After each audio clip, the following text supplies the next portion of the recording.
जिल्ह्याचे पालकमंत्री सुरेश खाडे यांचे स्वीय सहाय्यक तसेच भाजपाचे नेते मोहन वनखंडे यांनी काँग्रेस पक्षात प्रवेश करून एक प्रकारे भाजपला मोठा धक्का दिलाय।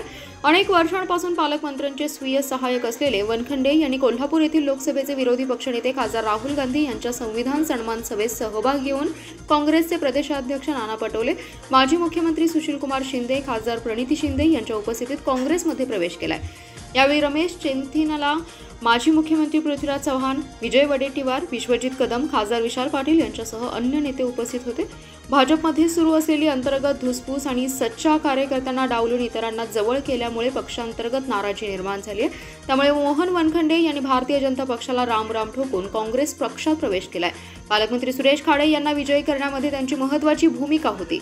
पालकमंत्र्यांचे स्वीय सहाय्यकच त्यांना सोडून काँग्रेस पक्षात प्रवेश केल्यामुळे एकच खळबळ उडाली आहे। भाजपमधील अंतर्गत धुसफूस आणि निष्ठावंतांना डावलल्याने याचा फटका भाजपला विधानसभा निवडणुकीत बसणार आहे। मोहन वनखंडे यांनी मिरज पूर्व भागात आपला वेगळा गट सक्रिय केलाय। बूथ कमिट्यांपासून वाड्या वस्त्यांवरील जनतेशी त्यांची नाळ जुळली आहे।